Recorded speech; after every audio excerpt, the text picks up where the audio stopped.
Bienvenidos a El Amor que Vale. Hoy quiero hablarles acerca de los temas que enfrentamos. Amigos, vivimos en días peligrosos. La Biblia los llama en 2 de Timoteo 3:1, tiempos peligrosos. Creo con todo mi corazón y alma que la arena del reloj se acaba para esta generación y que estamos presenciando el fin de una era. Creo que Jesucristo viene pronto. Bueno, sé que puedo estar equivocado y no estoy poniéndole una fecha al regreso del Señor, mas no puedo negar el sentir de mi corazón. He predicado la Biblia desde hace mucho. Soy un observador de los tiempos y estudiante de la palabra de Dios. Creo que Dios está a punto de descender del cielo y juzgar la maldad de este viejo mundo. Yo no estoy tratando de salvar al mundo. Todo aquel que conoce la Biblia sabe que es una tontería el intentar salvar este mundo. Este mundo va en curso de colisión, de choque con el juicio y el desastre. Permítame decirle cuál es el propósito del Evangelio. El Evangelio no es para salvar a esta civilización de la catástrofe. El Evangelio es para salvar al hombre de la catástrofe de esta civilización. El objetivo de la Biblia y del Evangelio es arrebatar a hombres, mujeres, niños y niñas, sacarlas como antorchas del fuego y hacerles saber que este mundo se dirige hacia el juicio. Mas gracias a Dios, está por venir un nuevo mundo. Hoy tenemos muchos ingenieros sociales que hacen todo lo posible por salvar a este mundo. Me recuerdan de la gente que estaban acomodando las sillas en la cubierta del Titanic antes de que éste se hundiera. Lo que necesitamos hacer es averiguar cuál debería ser nuestra posición en estos últimos días. Y como lo he dicho antes, no debemos saberlo solo para sobrevivir, sino para florecer, para ser victoriosos, para alistarnos para ir al cielo y llevarnos a todo el que podamos con nosotros. Y yo creo que eso es a lo que el apóstol Pablo se refiere aquí en 2 de Timoteo capítulo 3. Dios ha puesto en mi corazón una serie de mensajes para darnos un vistazo general de los temas que enfrentamos en estos últimos tiempos. Por favor, busquen su Biblia, 2 de Timoteo capítulo 3, y empecemos con el versículo 1. También debes saber esto, que en los postreros días vendrán tiempos peligrosos. Esta palabra, peligrosos, en el original se usa solo una vez más en el Nuevo Testamento. En Mateo capítulo 8, verso 28. Habla de dos hombres endemoniados, y ahí está traducido feroces en gran manera. Así que estos son tiempos feroces en gran manera. No es que yo sea ave de mal agüero cuando le digo que nuestro mundo enfrenta tinieblas nacionales e internacionales, morales, espirituales, sociales y políticas. Cualquiera puede tomar el periódico y darse cuenta que las naciones se derrumban a nuestro alrededor. Usted dirá, pero es maravilloso lo que sucede en los países comunistas, el ver el derrumbe del comunismo. Bien, esto nos da una ventana para predicar el Evangelio. Nos da una entrada para predicar el Evangelio y debemos hacerlo, pero mi amigo, lo que usted está viendo es un destello del reino venidero del anticristo. Este mundo y todas las cosas que están sucediendo tan rápidamente solo están preparando el escenario para ese líder mundial, el anticristo. La Biblia dice que él vendrá y nos dice también de dónde saldrá. No, él no saldrá de Rusia. Saldrá de un imperio romano reunificado. Saldrá de Europa. Y vemos cómo el escenario ya se ha preparado para esto. Los cristianos no deberíamos sorprendernos al ver todas estas profecías cumplirse. No debe ocasionar pánico. Como lo he dicho antes, lo repito ahora. Mi amigo, no hay pánico en el cielo. Aun cuando se ponga gloriosamente oscuro para el Hijo de Dios, recordemos que la estrella de la mañana aparece después de la hora más oscura de la noche. Estamos esperando el regreso del Señor Jesucristo. Dios nos dice que estos son días peligrosos. En 2 de Timoteo 3, versículo 2, encontramos una descripción de los días en que vivimos. La Biblia dice: porque habrá hombres amadores de sí mismos. ¿Cuál es la actitud de esta era? Ya no tenemos a los hippies, quienes estaban interesados en el bien de toda la sociedad en conjunto. Ya eso se ha quedado atrás. La actitud en nuestros tiempos es el yo, concentrarse en uno mismo, egocentrismo. Vivir como si Jesús nunca hubiera vivido, como si nunca hubiera muerto, como si no hubiera resucitado. Alguien ha descrito a esta era como la era del miísmo. Una muy destacada feminista escribió lo siguiente. Escuche bien. Ella dijo: debemos destruir el amor. Se lo puede imaginar. Debemos destruir el amor. El amor es una institución por definición que es reconocida generalmente como aprobación y aceptación. El amor fomenta vulnerabilidad, dependencia, posesión, susceptibilidad al dolor e impide el desarrollo total de la potencialidad humana de la mujer al dirigir todas sus energías hacia afuera en el interés de otros. ¿Puede imaginarse a alguien diciendo esto? ¿Que debemos destruir el amor? Lo que está diciendo es: lo que necesitas es dejar de dirigir tus energías hacia afuera. Olvídate de tales cosas como cuidar de los niños, amar a tu esposo, ser una buena ciudadana o tratar a los demás tal y como quieres que te traten. La Biblia dice que en los postreros días vendrán tiempos peligrosos. Y Jesús dijo: por haberse multiplicado la maldad, el amor de muchos se enfriará. Mire el versículo 2. No solo serán amadores de sí mismos, sino que también serán avaros. Mire a su alrededor. ¿Cuál es la motivación de la gente de hoy? Es vivir para acumular todo lo que puedan y no lo que puedan dar. La Biblia enseña que debemos adorar a Dios, amar a la gente y usar las cosas. Pero lo que nosotros hacemos es ignorar a Dios, amar las cosas y usar a la gente. Sigue diciendo que serán avaros, vanagloriosos. Continuamente presumimos de nuestra grandeza humana, de nuestros logros humanos, y como egomaniáticos vamos directo hacia el infierno pensando que somos demasiado buenos para ser condenados.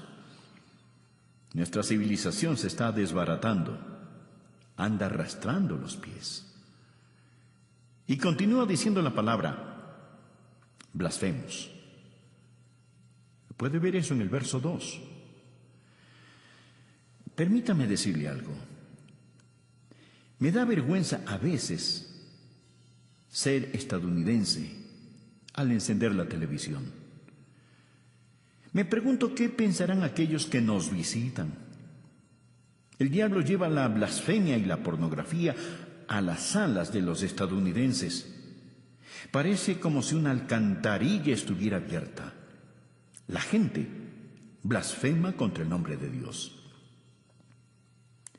George Will, un comentarista conservador que de vez en cuando me gusta escuchar, dijo lo siguiente: y ahora es un escándalo más allá de la ironía que gracias al trabajo energético de los fanáticos civiles de libertades, los pornógrafos disfrutan protección extensa bajo la primera ley, mientras que los niños de primer grado en una presentación de Navidad se dice que infringen los valores de la Constitución, los valores de la primera ley. Pablo continúa diciendo que en los últimos días los niños serán desobedientes a los padres. Levantamos una generación de niños que no entienden la autoridad dentro o fuera del hogar. Un educador, el Dr. Pierce de Harvard, instruía a 2,000 profesores en Denver y dijo lo siguiente. Por favor, escúcheme atentamente lo que dijo este Dr. Pierce. Todo niño en los Estados Unidos que entra a la escuela a la edad de 5 años está mentalmente enfermo, porque llega a la escuela con una lealtad hacia nuestros funcionarios elegidos, hacia nuestros padres fundadores, hacia nuestras instituciones, hacia la conservación de esta forma de gobierno, patriotismo, nacionalismo y soberanía. Todo esto prueba que los niños están enfermos, porque el individuo sano es uno que ha rechazado todas esas cosas, y es lo que yo llamaría el verdadero niño internacional del futuro. Bueno, dirá usted, ese era un hombre cualquiera el que dijo esas cosas. No, mi amigo, era un profesor de Harvard. Bien, dirá usted, le hablaba a gente ignorante. No, le hablaba a 2,000 profesores. Les estaba diciendo que cuando los niños y niñas van a la escuela y tienen amor hacia sus padres, una distinción clara entre lo bueno y lo malo, lealtad para su país e ideas de nacionalismo y patriotismo, entonces esos niños están enfermos. El Dr. John Phillips, un teólogo y gran estudioso de la palabra de Dios, dijo: incluso los padres cuidadosos están encontrando cada vez más difícil sobrevivir las mareas ascendentes de promiscuidad toleradas por la sociedad con los valores seculares enseñados en las escuelas públicas. Las escuelas a lo largo del país simplemente ignoran las objeciones paternales contra las enseñanzas liberales sobre homosexualidad, aborto, control de la natalidad, indulgencia sexual y moralidad relativa. Y por supuesto, la enseñanza de la Biblia es prohibida en nuestras aulas.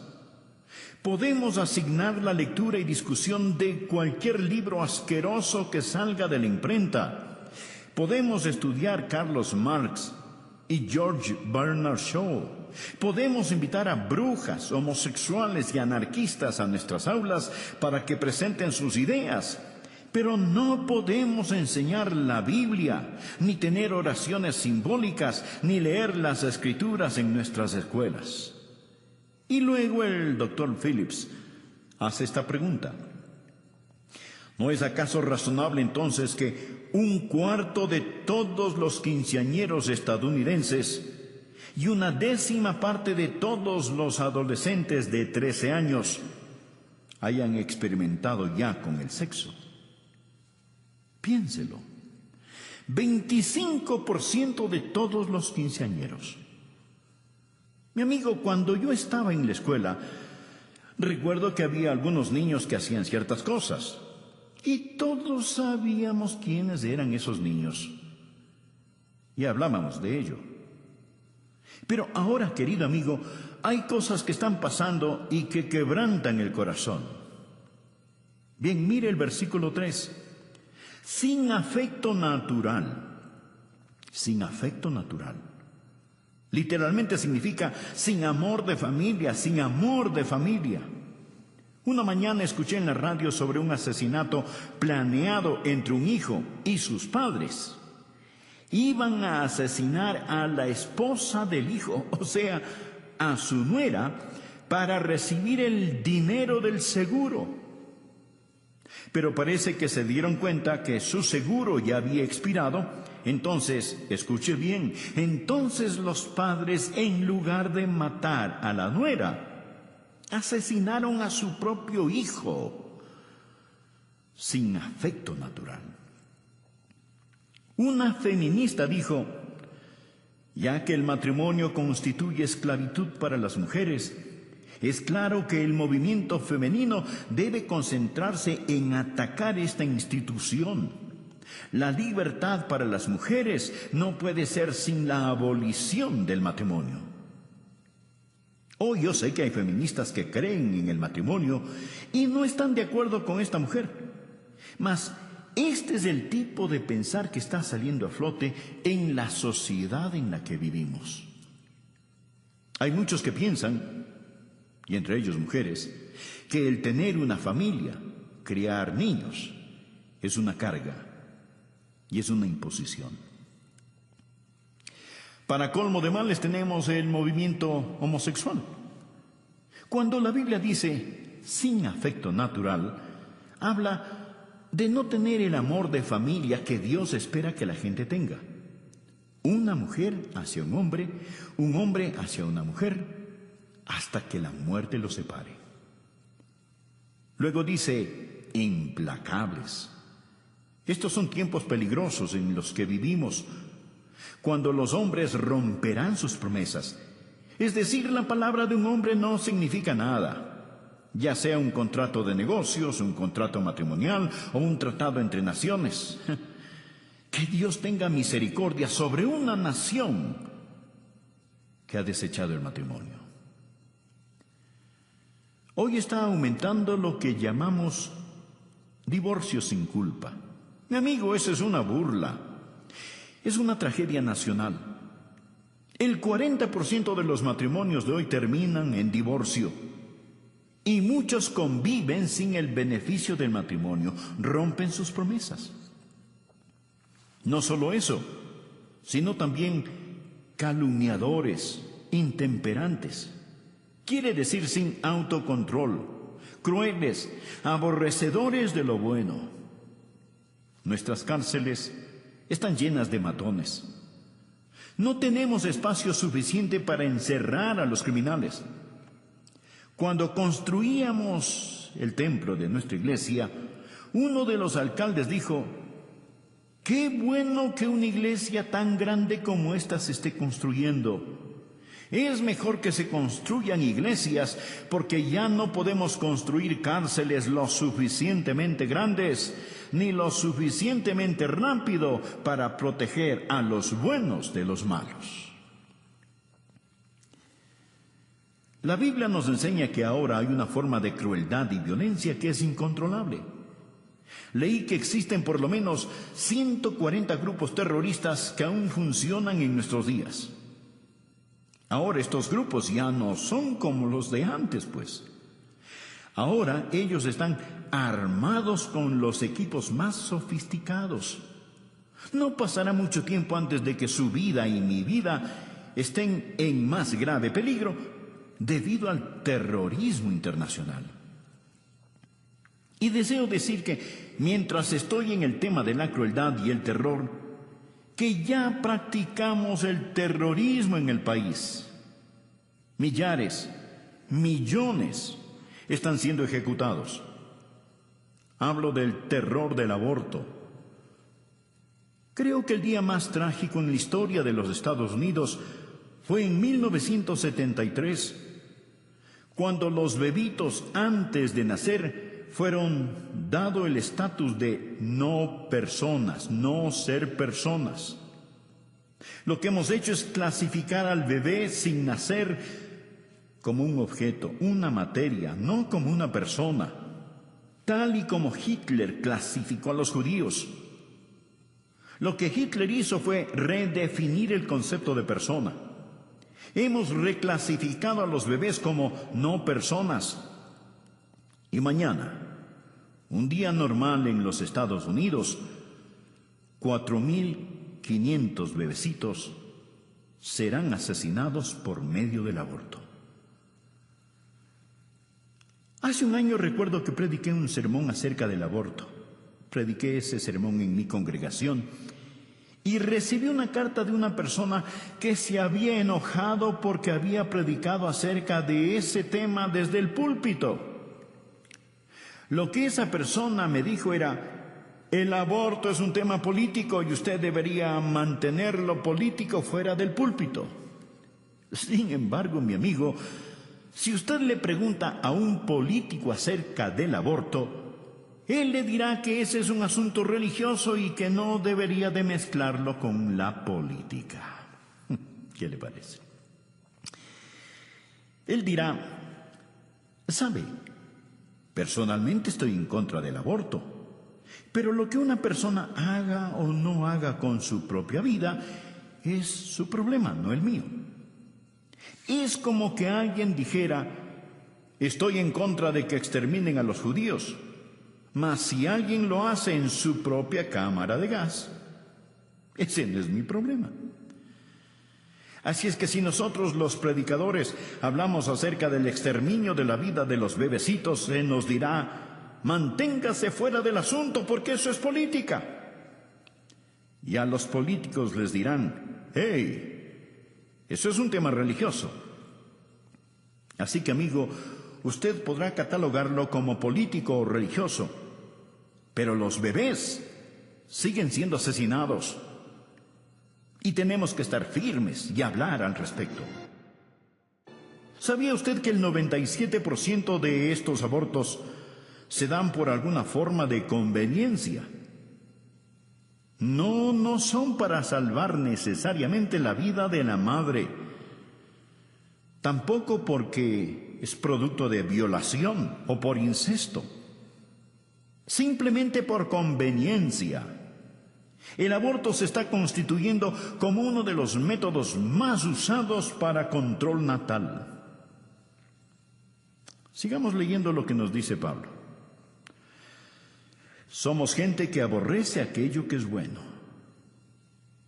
El héroe de hoy no es el hombre de Dios, no es el misionero, no es el predicador, no es el ganador de almas. No es la mamá que escoge quedarse en su hogar y cuidar de sus niños. Estos no son los héroes de la juventud de hoy. Ellos desprecian a los que hacen lo bueno. Note el versículo 4. Él dice que estas personas son traidores, impetuosos, infatuados, amadores de los deleites más que de Dios. Mi amigo, la Biblia no está en contra del placer o deleite, el verdadero deleite. No tenemos que escoger entre servir a Dios o al placer. En el Salmo 16, versículo 11, leemos, me mostrarás la senda de la vida, en tu presencia, o sea, en la presencia de Dios.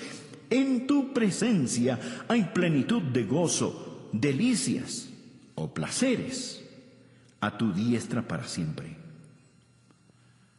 Amigo, el camino a Jesús es el placer genuino. Pero el problema viene cuando tenemos una sociedad que ama más los placeres que a Dios. No sé cuántos me están escuchando en este momento por medio de este programa en sus casas, pero podrían ser más. Sin embargo, muchos prefieren escuchar programas seculares y mundanos antes que oír la palabra de Dios. Somos amantes de los placeres, más que amantes de Dios. Mire a su alrededor. Los hoteles, los teatros, los estadios, los clubes nocturnos están repletos. Es lo que podríamos llamar una explosión de placer. El domingo ha llegado a ser el día de hacer casi cualquier cosa, excepto adorar a Dios. Ya no llamamos el domingo el día del Señor, sino simplemente decimos que es el fin de semana. Amadores de los deleites, más que de Dios. Continuamos en el versículo 5. Que tendrán apariencia de piedad, pero negarán la eficacia de ella. A estos evita.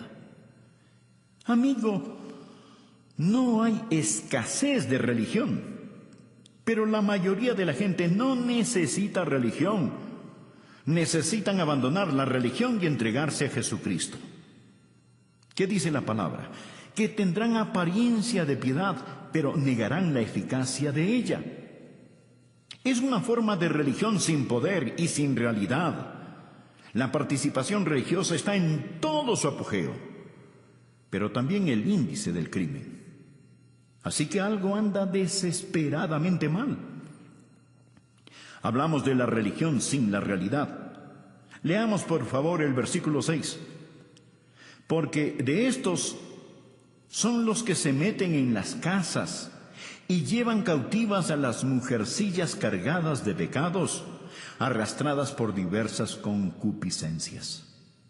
Lo que está diciendo es esto, que la religión falsa estará a la orden del día.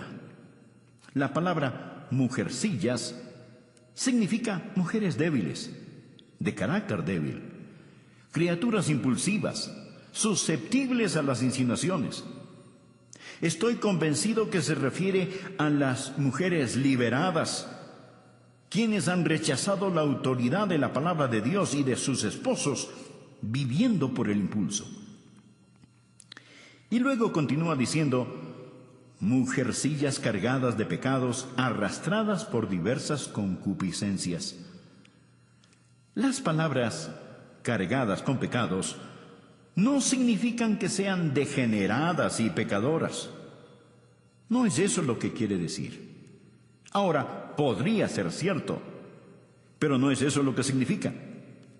Lo que verdaderamente significa es que llevan el gran peso del pecado.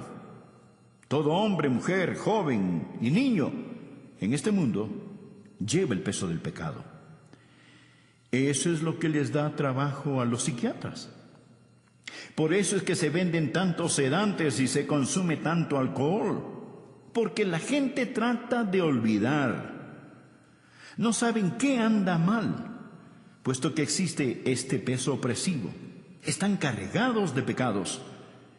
Y sigue ahora describiéndoles aquí, observe y verá que son una presa fácil para el diablo. Mujercillas cargadas de pecados, arrastradas por diversas concupiscencias. ¿Qué significa esto? ¿Significa que desean sexualmente a los hombres? No. Significa literalmente diversas lujurias, toda clase de pasiones, deseos no satisfechos. Lo que tenemos aquí son personas crédulas, culpables y codiciosas. Crédulas, débiles, listas a creer cualquier cosa. Ven una revista en el supermercado donde la artista Shirley MacLaine habla de la nueva era. La toman y la leen. ¿Por qué?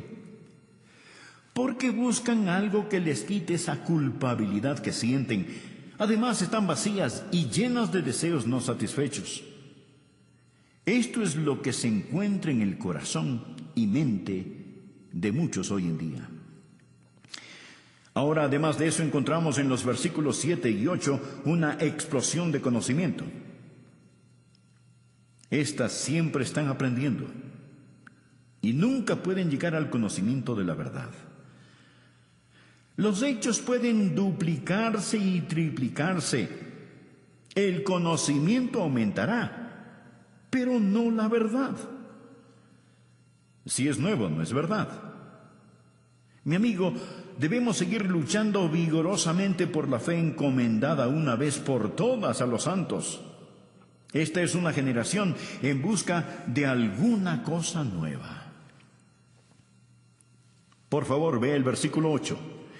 Y de la manera que Janes y Jambres resistieron a Moisés, así también estos resisten a la verdad, hombres corruptos de entendimiento, réprobos en cuanto a la fe. ¿Quiénes eran Janes y Jambres? Fueron los magos que se opusieron a Moisés al imitar y remedar sus milagros. En los últimos días, Satanás va a venir. En estos últimos tiempos, usted va a presenciar más milagros de los que jamás haya visto. La mayoría de ellos no serán hechos por Dios, sino por medio del poder de las tinieblas, el poder de Satanás. La Biblia dice que vendrá una explosión de milagros del ocultismo. Del mismo modo como Janes y Jambres se opusieron a Moisés y llevaron a cabo sus milagros. Muchos van a ser engañados por estos milagros. Estos, mi amigo, son tiempos peligrosos. Gracias a Dios no tenemos que enfrentarlo sin esperanza. Dios nos dice qué debemos hacer. Lo primero que debemos hacer es apartarnos nosotros mismos de estas cosas. Mire por favor el versículo 5, que tendrán apariencia de piedad, pero negarán la eficacia de ella. A estos evita. La gente necesita salirse de las iglesias liberales, de iglesias que no enseñan el Evangelio de Jesucristo. Necesita salir de este tipo de lugares.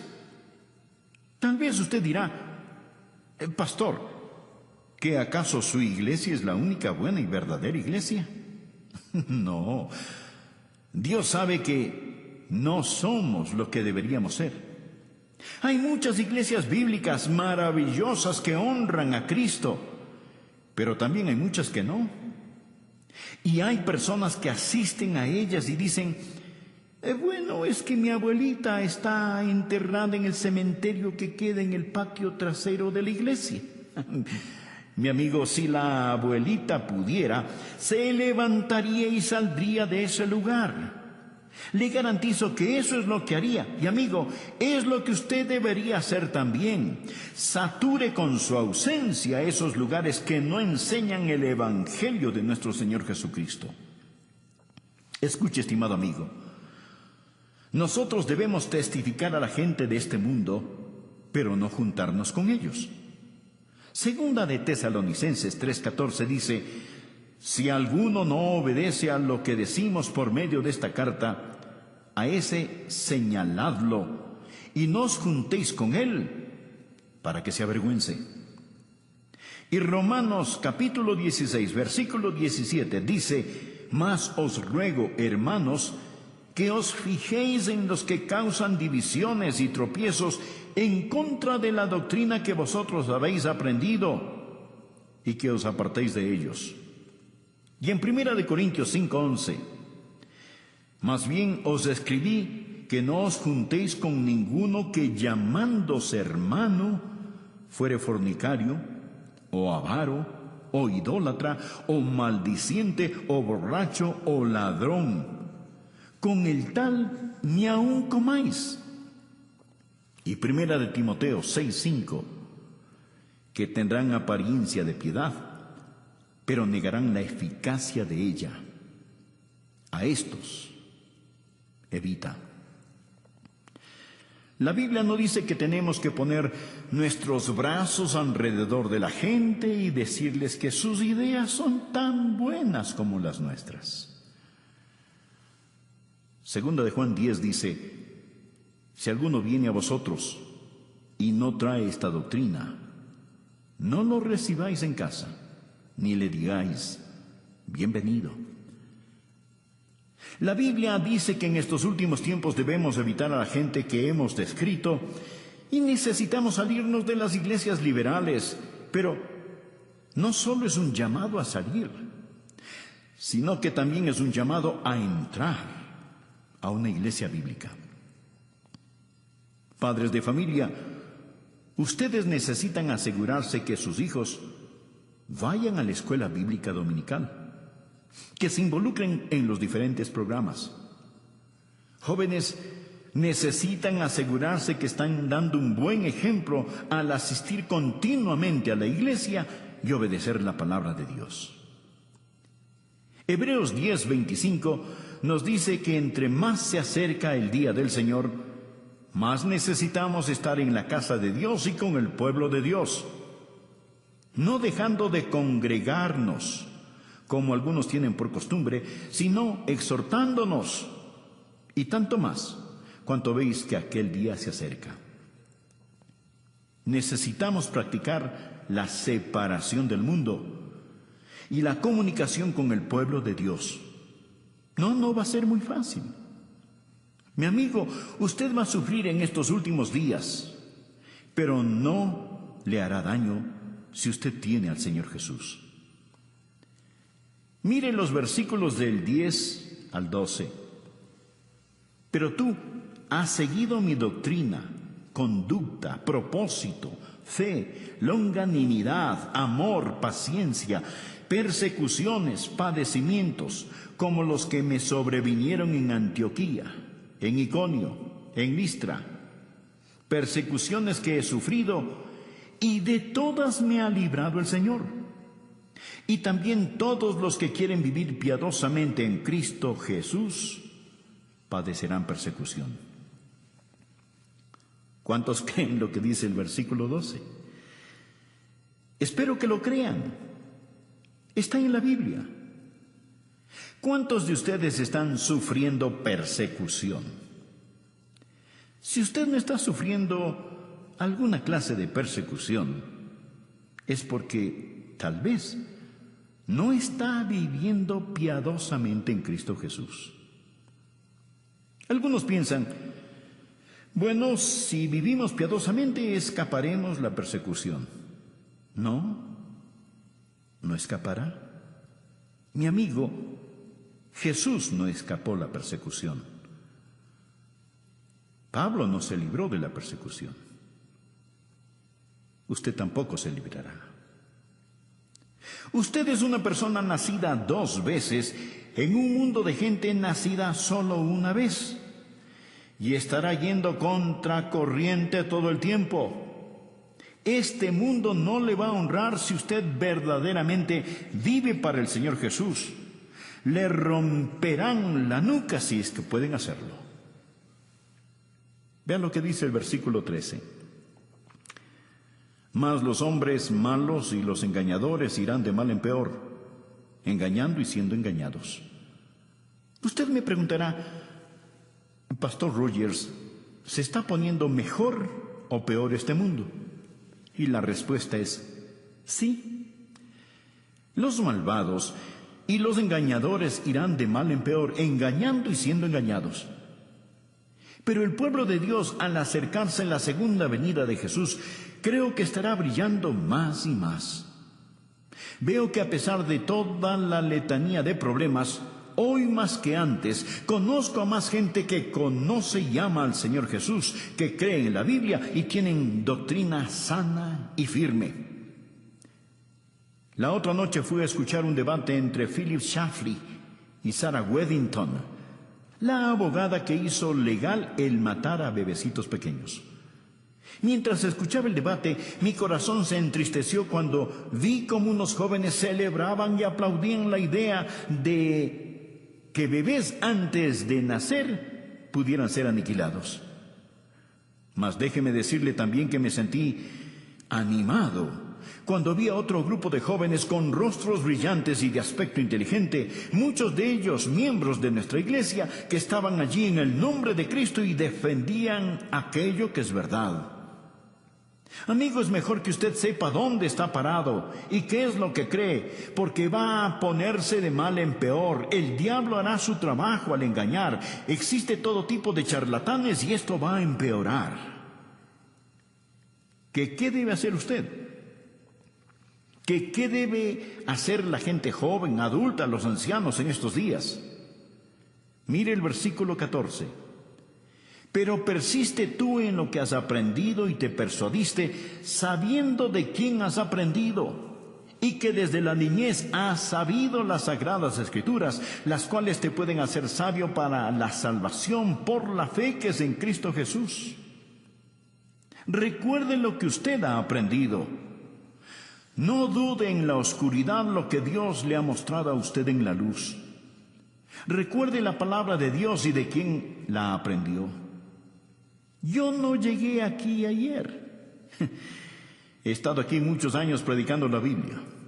Recuerde lo que ha aprendido y recuerde de quién lo aprendió. ¿Sabía que la Biblia habla de espíritus seductores y doctrinas de demonios?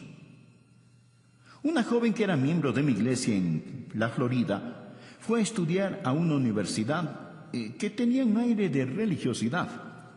Pero los profesores liberales comenzaron a tomar la Biblia y descuartizarla. Luego le dijeron, no regrese a casa, a su iglesia, contándoles todo esto. Ellos no lo entenderían. Esto es lo que creemos. Esto es lo que los eruditos modernos dicen. Y ella dijo, Eran buenas personas y casi me convencieron, pero pastor, luego me recordé de lo que usted había enseñado y en la forma en que usted vive, y supe que ellos estaban equivocados. Esto es lo que el apóstol Pablo está diciendo. No te dejes llevar por esos vientos de doctrinas, pero persiste tú en lo que has aprendido y te persuadiste sabiendo de quién has aprendido. Amigo, Dios nos ha dado su palabra, y todo lo que yo le hable va a venir a través de la palabra. Versículo 15.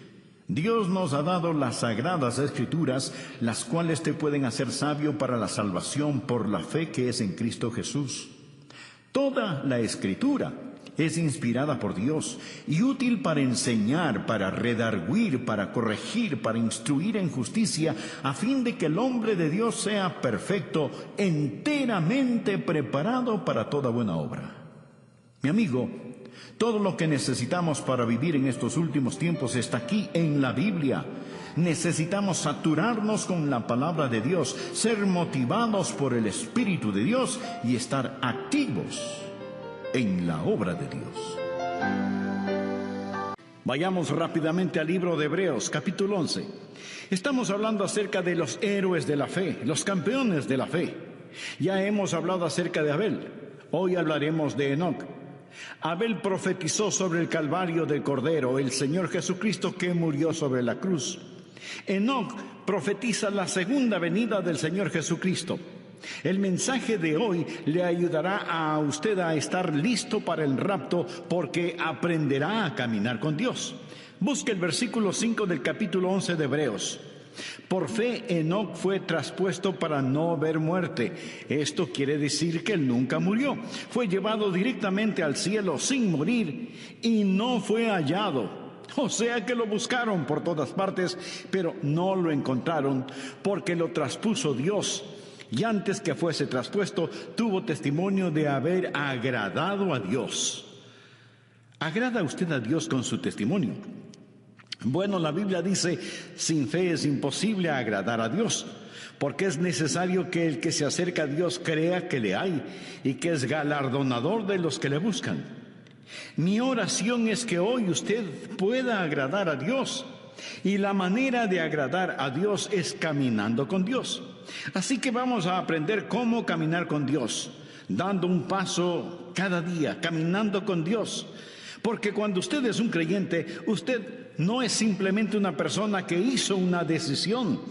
Usted es una persona que tiene una vida de íntima amistad con Dios, caminando con Él día a día. Permítame mencionar algunas cosas de esa vida que tenemos con nuestro Señor y anhelo que Dios imprima estas cosas en su corazón. Primero, el caminar con Dios es una vida de fe. Veamos el capítulo 5 del Génesis. Esto es muy interesante porque en ese capítulo tenemos la historia sobre la cual habla el libro de Hebreos. De muchas maneras, el capítulo 5 de Génesis parece la sección necrológica de un periódico.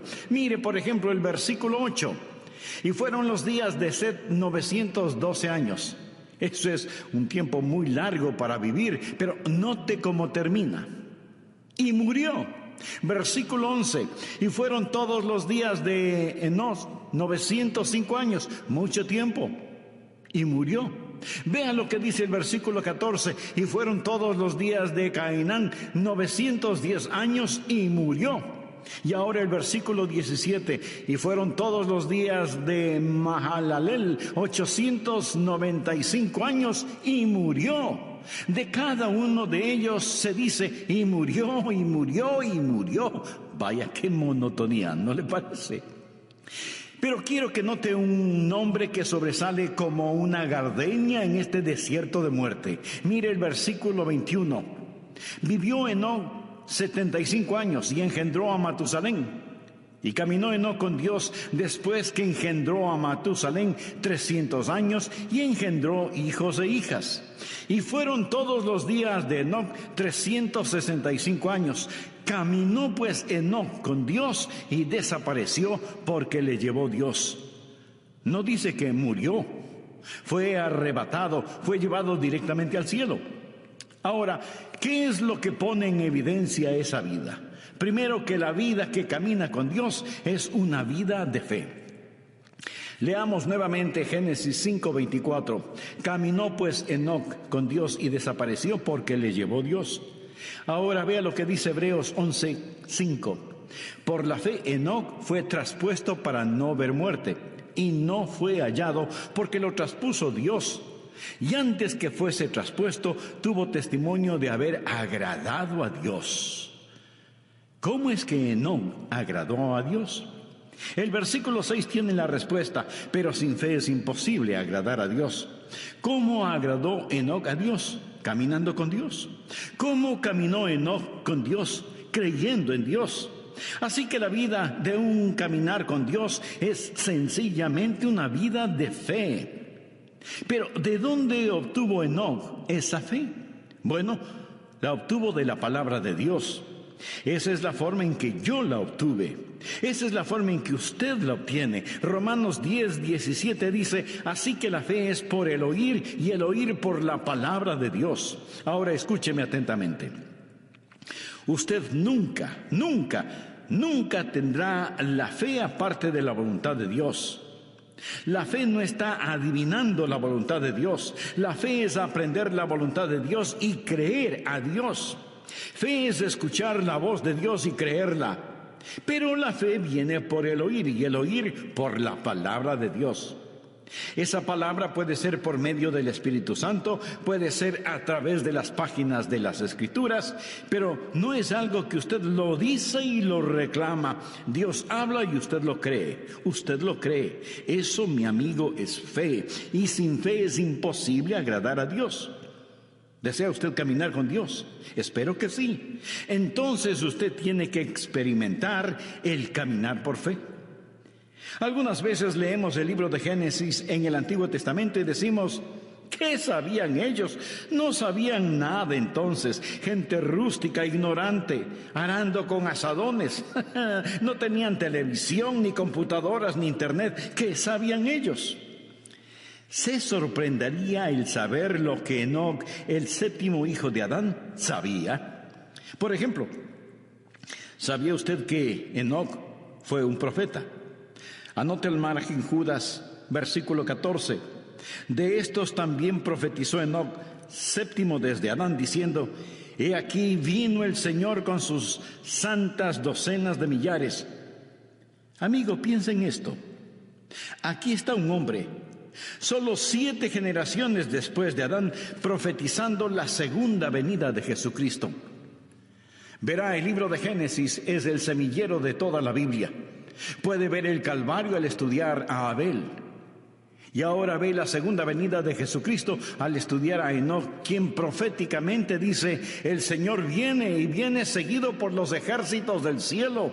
Habla de ese glorioso tiempo cuando Jesucristo, el Hijo de Dios, va a traer a todos sus redimidos, que ahora están en el cielo con Él, de regreso a la tierra para la batalla de Armagedón. ¿No es eso algo maravilloso? Bien, Enoc tuvo fe. ¿Dónde obtuvo esa fe? ¿Cómo la escuchó? ¿Quién le enseñó a Enoc? ¿Cómo es que Enoc se volvió profeta? Sabía que Enoc fue contemporáneo de Adán. Sabía que Adán caminaba con Dios en el jardín del Edén. ¿Puede imaginarse eso? ¿Puede imaginarse la clase de entrenamiento teológico que tuvo Adán? ¿Puede imaginarse a Dios compartiendo gloriosas verdades con Adán? Adán supo todas estas cosas, y Adán y Enoc fueron contemporáneos y vivieron como tales. Al estudiar la Biblia, usted va a descubrir que cuando Enoc nació, Adán tenía 622 años de edad. Usted piensa: uy, qué viejo. Permítame decirle que estaba en la primavera de su vida. Recuerde que Adán vivió 930 años. Él y Enoc caminaron juntos por 308 años. Piensa en todas las cosas que seguramente Adán le enseñó a Enoc acerca de la palabra de Dios. Ya me imagino a Enoc diciendo: Adán, ¿cómo te sentías en el Edén? ¿Qué sentías cuando tú y Dios caminaban juntos en el jardín? Y puedo ver a Adán con lágrimas en sus ojos y un temblor en su voz respondiendo: Enoc, el caminar con Dios era simplemente maravilloso. Juntos caminábamos por las florecidas praderas, cruzábamos exuberantes bosques, ascendíamos nevadas montañas, bebíamos las frescas aguas de cristalinos arroyos. Oh, el caminar con Dios era simplemente maravilloso. Y Enoc escuchaba a Adán. Y ahora Enoc es un profeta de Dios, caminando con Dios. Pregunta: ¿quiere usted caminar con Dios? Quiero decir, ¿quiere usted en verdad caminar con Dios?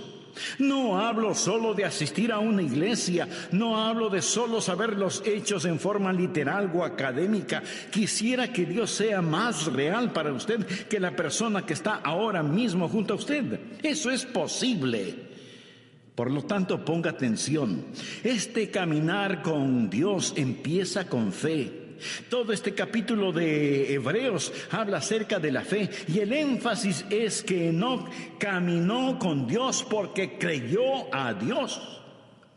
Segundo, el caminar con Dios no es solo una vida de fe, sino que se transforma en una vida de compañerismo.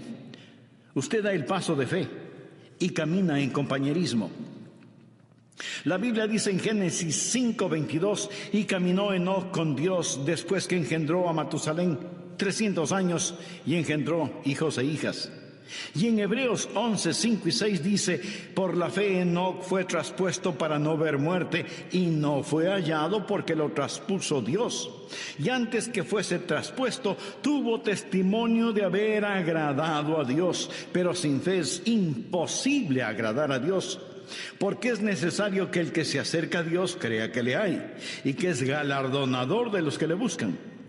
Enoc y Dios, caminando mano a mano en íntima comunión y compañerismo.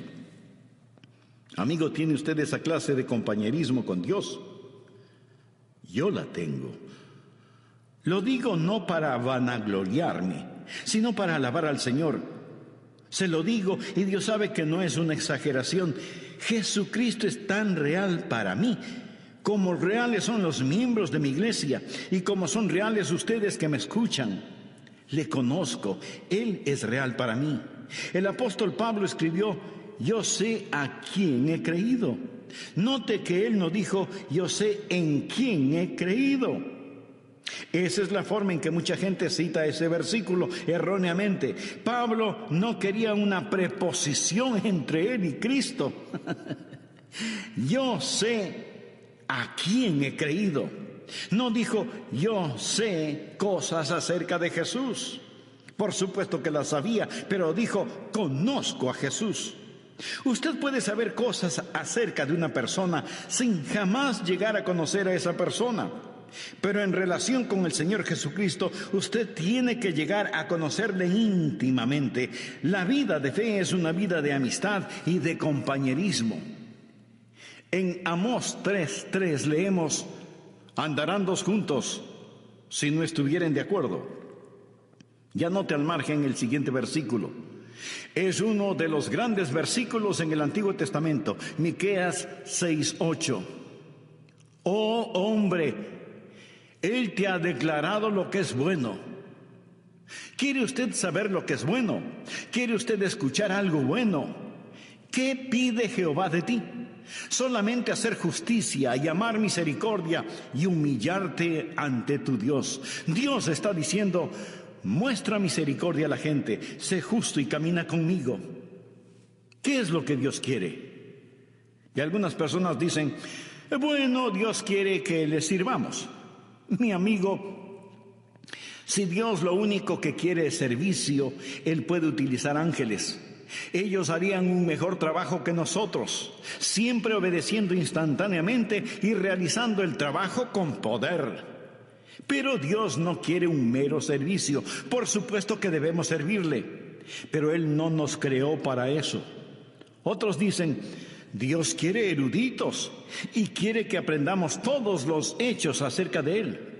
No, pero Él sí quiere que estudiemos.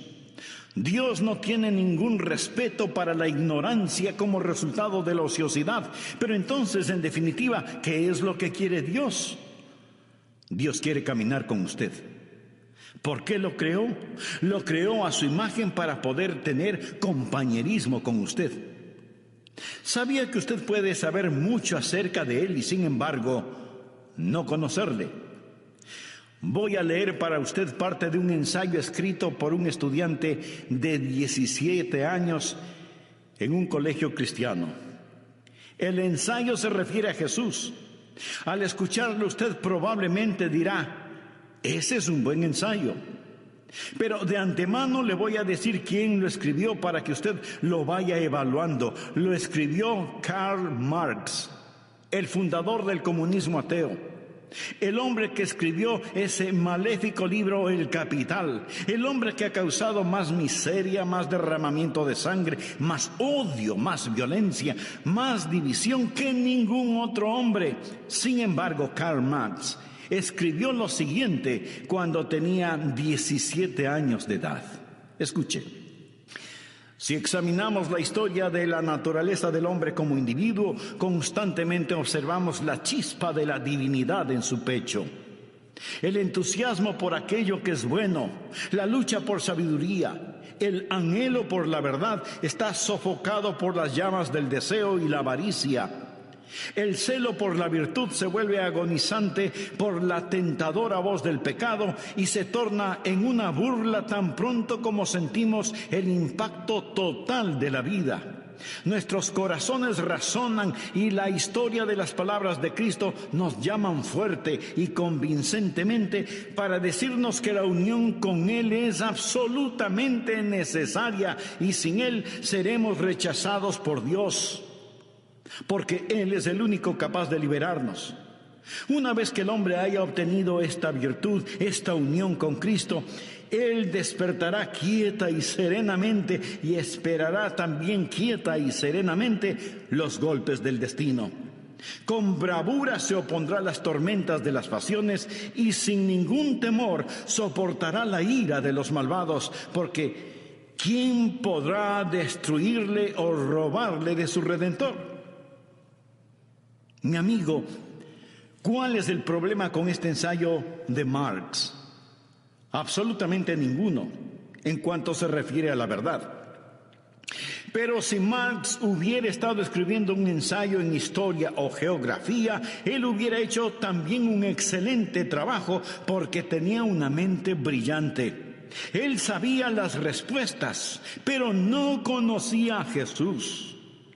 Por eso fundó el comunismo ateo. Se puede imaginar a una persona sabedora de todas estas verdades y sin embargo no conocer al Señor. Usted puede estar escuchando este mensaje y en un sentido entender cada palabra que digo y sin embargo no conocer al Señor. Dios le hizo para que usted tenga comunión con Él. Es una vida de íntimo compañerismo y usted camina con Él y Él camina con usted y usted oye su voz.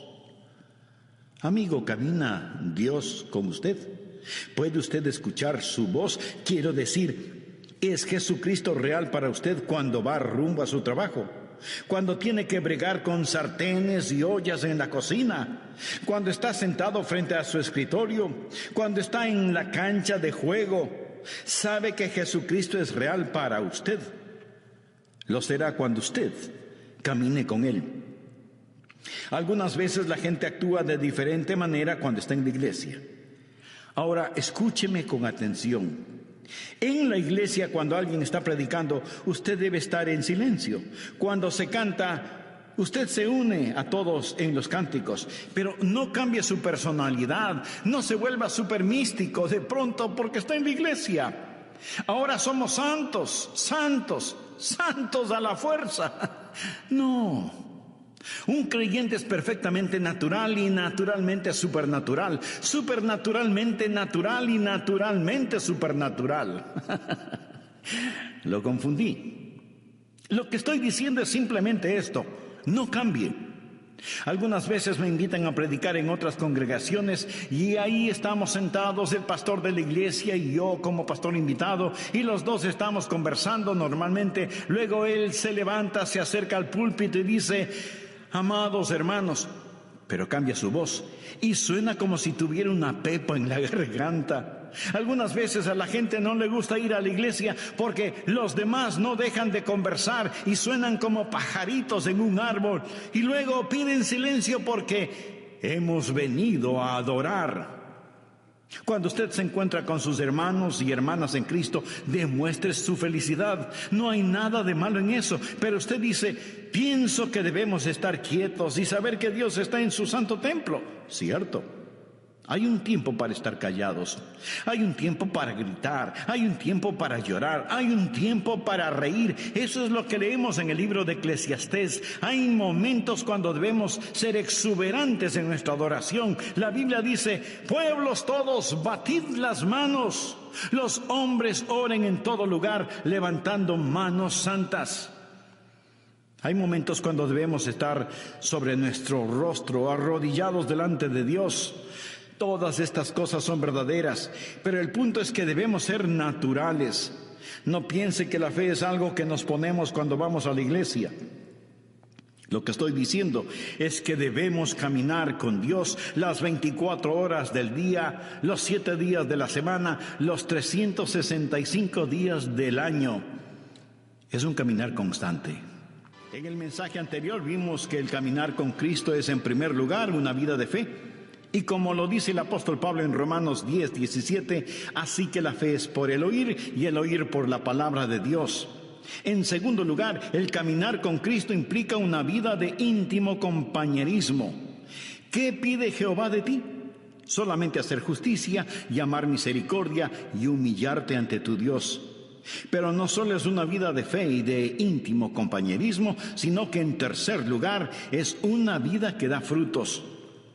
Uno de los versículos que personalmente me motiva mucho es el que dice: iba Jesús haciendo el bien.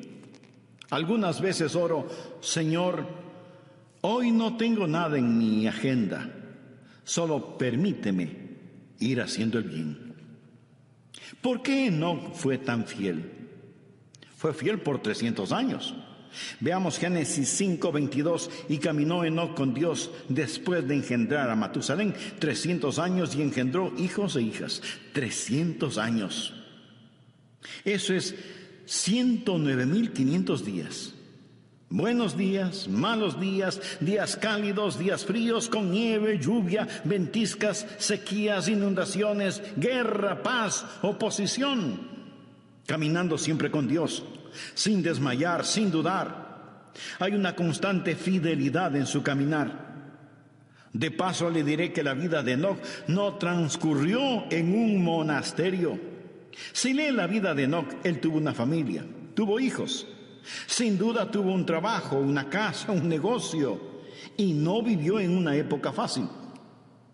Cuando Enoc caminó con Dios, lo hizo en un tiempo conocido como los días de Noé.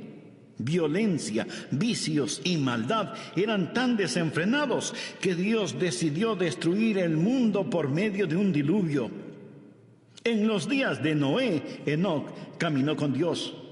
En los días de fuerzas demoníacas, Enoc caminó con Dios. Ahora, mi amigo, tal vez usted diga: pastor, es para usted fácil decirlo porque es un pastor, pero usted no sabe en dónde trabajo, usted no sabe cómo está mi hogar. Es para mí muy difícil el caminar con Dios. Amigo, es difícil para cualquiera el caminar con Dios si es que solo lo hace en su propia fortaleza. Usted mira una planta atómica y tenemos electricidad gracias a esa planta atómica. Alguien dice: esa planta genera poder. Y en un sentido verdadero así es, genera poder. El poder es la energía atómica que es liberada. El poder que hay en mi vida es debido a que Dios libera su poder en mí para que pueda caminar la vida cristiana día a día. Yo no podría ser fiel si no fuera por el Señor en mí. Enoc caminó con Dios. Es Dios que camina con usted, que le da poder sobre cada demanda de la vida cristiana, que es una demanda del Dios que camina con usted día tras día. Espero que usted crea esto. Es una vida de fe, es una vida de compañerismo, es una vida de fidelidad. ¿Es usted fiel? ¿Está caminando con Dios? Espero que cuando volvamos a estar juntos por medio de estos programas, usted haya caminado fielmente con Dios. Tiempos buenos, tiempos malos, tiempos difíciles, tiempos alegres, todo tiempo es tiempo para caminar con Dios. Esto es verdaderamente vida, porque es una vida de fe, una vida de comunión, una vida de fidelidad y también es una vida fructífera. Desea que su vida cuente delante de Dios, entonces camine con Dios. Es una vida fructífera. Por la fe, Enoc fue traspuesto para no ver muerte y no fue hallado porque lo traspuso Dios. Y antes que fuese traspuesto tuvo testimonio. ¿Qué clase de testimonio tuvo Enoc? Tuvo testimonio de haber agradado a Dios. Eso es ser fructífero. Él agradó a Dios, pero sin fe es imposible agradar a Dios, porque es necesario que el que se acerca a Dios crea que le hay y que es galardonador de los que le buscan. ¿Por qué fue Enoc tan fructífero? ¿Qué había en su vida por lo cual fue hecho profeta? ¿Sabía usted que él tuvo una crisis en su vida? Y después de esa crisis, él comenzó a caminar con Dios. ¿Sabe cuál fue la crisis? Llegó a ser papá. Leamos lo que nos dice Génesis 5:22. Y caminó Enoc con Dios después que engendró a Matusalén 300 años y engendró hijos e hijas. Tuvo su primer hijo, un pequeño bebé llamado Matusalén. Y cuando ese niño nació, Dios le habló a Enoc en forma muy especial y Enoc comenzó a caminar con Dios después del nacimiento de Matusalén. Permítame decirle algo. Si usted tiene hijos y tiene también cerebro y corazón, esto le acercará a Dios. ¿Sabía eso? Lo acercará a Dios. Y caminó Enoc con Dios después que engendró a Matusalén 300 años. ¿Ha pensado alguna vez en el significado del nombre Matusalén? Aparte de este Matusalén de la Biblia, ¿cuántos niños conoce usted con ese nombre? Yo por lo menos no conozco a ninguno. Sin duda los habrá, porque hay padres que ponen a sus hijos nombres muy extraños. Pero los nombres bíblicos tienen un significado especial y Matusalén significa cuando esté muerto, será enviado. ¿Se imagina a alguien poniendo a su hijo por nombre cuando esté muerto, será enviado? ¿Qué quiere decir esto? Dios dijo a Enoc, voy a destruir el mundo con un diluvio. Y Enoc preguntó, Dios, ¿cuándo vas a hacer esto? Y Dios le dijo, ¿ves este pequeño bebé? Se refería a Matusalén. Cuando muera, será enviado. La Biblia dice en Amós 3:7, porque no hará nada Jehová el Señor sin que revele su secreto a sus siervos los profetas. Recuerde que Enoc fue un profeta. Y Dios le dijo, ¿ves este pequeño bebé? Cuando muera será enviado. Se sobreentiende que el diluvio será enviado, así que cada vez que el pequeño Matusalén se enfermaba o le daba fiebre, Enoc se preguntaba si el tiempo para el diluvio había llegado. Cuando muera, será enviado. ¿Cuántos años vivió Matusalén? Esto explica el misterio. Matusalén vivió más que ningún otro hombre en toda la historia, 969 años. ¿Está listo para un rompecabezas? ¿Quién es el hombre más viejo que ha vivido y que murió antes que su padre? No lo piense tanto. Fue Matusalén. Él murió antes que su padre porque su padre, Enoc, nunca murió. ¿Por qué vivió Matusalén 969 años? El Nuevo Testamento nos lo dice, por la paciencia de Dios. La Biblia nos dice que el Señor es paciente para con nosotros, no queriendo que ninguno perezca, sino que todos procedan al arrepentimiento. Así que Dios se mantuvo dando un día más y otro día más y otro día más. Dios esperó 969 años antes de enviar el diluvio, porque Dios es un Dios de misericordia. Dios siempre está esperando que más gente se salve. Y si alguien pregunta, ¿por qué Jesús no viene ahora mismo en esta época? Mi amigo, porque Dios está esperando que más gente se salve. En 2 de Pedro 3, desde el versículo 4 leemos, ¿dónde está la promesa de su advenimiento? Porque desde el día en que los padres durmieron, todas las cosas permanecen así como desde el principio de la creación. No ignoréis esto, que para el Señor un día es como 1000 años y 1000 años como un día. El Señor no retarda su promesa, según algunos la tienen por tardanza, sino que es paciente para con nosotros, no queriendo que ninguno perezca, sino que todos procedan al arrepentimiento.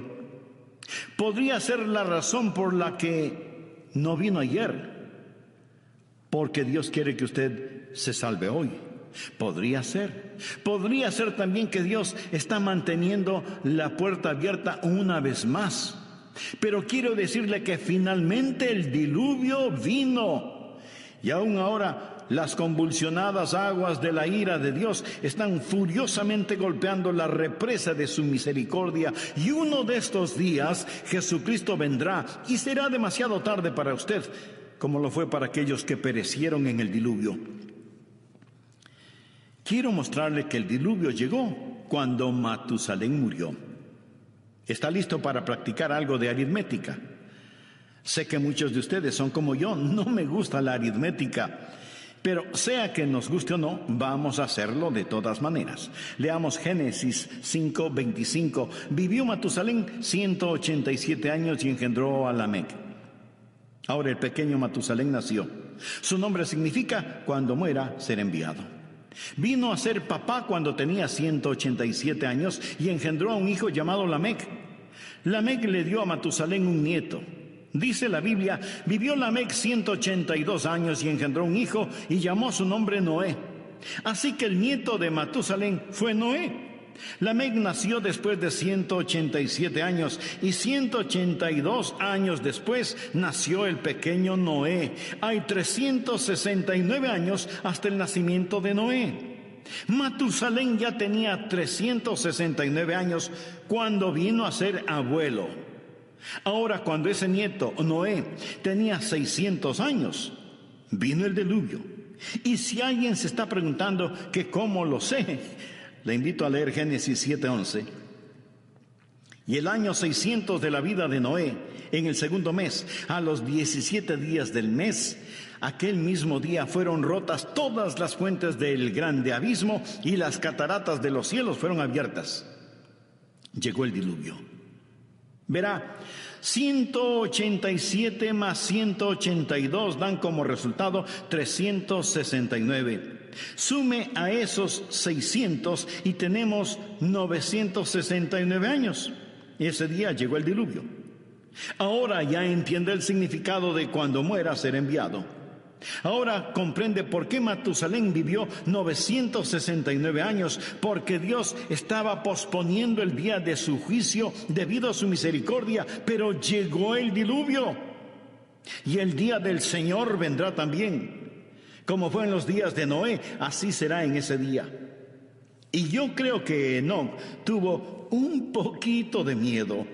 Tenía un motivo legítimo para sentirlo. Algunos dicen, bueno, yo no creo en eso de asustar a la gente. Pues mire, yo sí lo creo. Y ojalá pudiera asustarle a usted lo suficiente, porque prefiero asustarlo para que vaya al cielo que arrullarlo para que se vaya al infierno.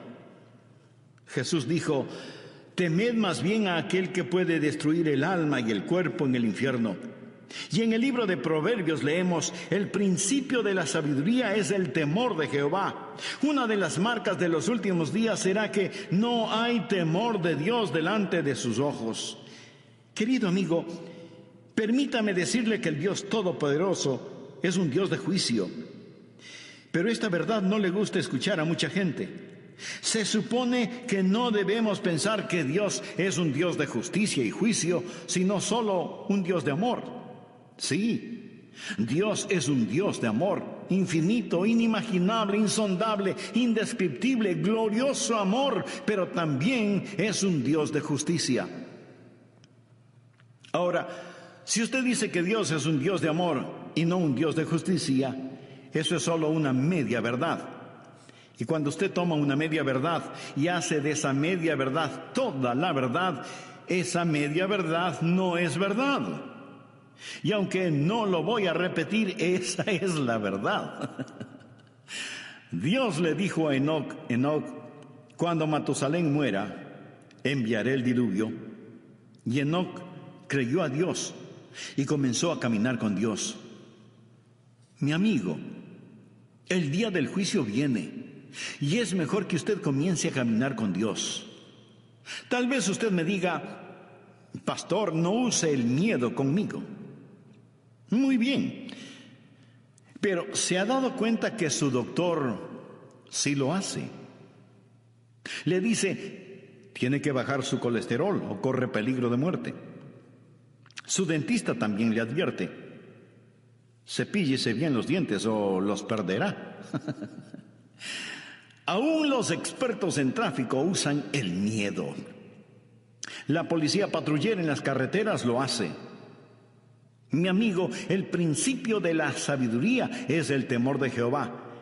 ¿Entiende lo que dice este versículo? El temor de Dios es el principio de la sabiduría, no el fin de la sabiduría, sino el principio. Vivimos en una generación que está siendo tranquilizada rumbo al infierno. Leemos en el Salmo 25:14, la comunión íntima de Jehová es con los que le temen. Enoc fue un profeta, sabía que el Señor vendría. Déjeme afinar el enfoque en este asunto un poco más. El Señor viene con miles de sus santos. El diluvio se acerca. Ya viene el juzgamiento sobre esta tierra. Es mejor caminar con Dios. Amigo, si usted tiene sentido común, debería decir, lo creo, caminaré con Dios. Fue una vida fructífera. Una vida que cuenta. Todos sus juguetes pronto estarán en la basura. Su carro, su casa, su ropa, sus cosas, todo, absolutamente todo, es basura prematura. ¿Qué es lo que está haciendo con su vida, por favor? ¿Cómo usted va a seguir viviendo en este día, en esta época? Déjeme hacer un resumen de todo esto. La Biblia dice que Enoc caminó con Dios y no fue hallado porque lo traspuso Dios y fue trasladado para que no experimentara la muerte. En un instante, en forma súbita, él desapareció y por más que lo buscaron no pudieron encontrarlo porque lo traspuso Dios. Uno de estos días le buscarán a usted, uno de estos días me buscarán a mí, y si usted piensa que todo esto suena supernatural, tiene toda la razón. Me alegra que pueda verlo desde esa perspectiva. En Lucas capítulo 17 versículos 34 y 35 leemos palabras de Jesús. Os digo que en aquella noche estarán dos en una cama, el uno será tomado y el otro será dejado. Dos mujeres estarán muriendo juntas, la una será tomada y la otra dejada. Un hombre en la cama se da vuelta para abrazar a su mujer, la almohada está caliente pero su esposa no está. Una madre se levanta para cambiarle los pañales a su precioso bebé, pero la cuna está vacía. Los pasajeros de un avión en pleno vuelo descubren que el piloto ha desaparecido. Enoc caminó con Dios y no fue encontrado porque Dios mismo lo traspuso. ¿No es el libro de Génesis un libro precioso que profetiza con mucha anticipación la segunda venida de Cristo? ¿Es Jesús real para usted? ¿Está usted caminando con Dios? Había un predicador que tenía un lindo hijito de 2 o 3 años de edad. Un día, apurado porque tenía que asistir a una reunión, se subió a su carro y al retroceder para salir del garaje, oyó el más terrible sonido que un padre puede escuchar: un golpe y una caída. ¡Oh, no, no! Se bajó del carro y ahí estaba el cuerpo sin vida de su precioso hijito. ¿Se puede imaginar un funeral bajo esas circunstancias? El pastor de otra iglesia vino para consolar, apoyar y ayudar a su colega, y ese padre, ese hombre de Dios, con lágrimas en sus ojos, le dijo a su amigo: yo no hubiera hecho daño a mi hijo por nada del mundo. Déjeme decirle algo: porque de tal manera amó Dios al mundo que ha dado a su Hijo unigénito. Ese es el amor de Dios. El Calvario no fue un accidente, tampoco fue un incidente, fue el regalo de un amoroso Dios. Y si usted muere y va al infierno, habrá menospreciado la preciosa sangre del Hijo de Dios. Y me atrevería a decir que aún el infierno es demasiado bueno para cualquier ser humano que pisotea esa clase de amor. Usted está en la tierra para caminar con Dios. Por eso vino Jesús, para que podamos caminar con Él y hablar con Él y vivir para siempre con Él. Amigo, ¿cuán real es Cristo para usted? ¿O es solo un concepto religioso que lo mantiene porque es tradicional? ¿Le ha invitado alguna vez seriamente para que Él tome el control de su vida? Si no lo ha hecho antes, lo puede hacer ahora mismo. Simplemente humíllese delante de Él y diga esta sencilla oración: querido Dios, reconozco que soy pecador, que necesito ser salvado. Señor Jesús, gracias por haber pagado con tu sangre la culpa de mi pecado. Te abro las puertas de mi corazón. Ven a mi vida. Perdona mis pecados. Sálvame, Señor Jesús. Y empieza a hacer de mí la clase de persona que tú quieres que sea. Y dame la fuerza espiritual para nunca avergonzarme de ti y confesar públicamente que tú eres mi Salvador y mi Señor.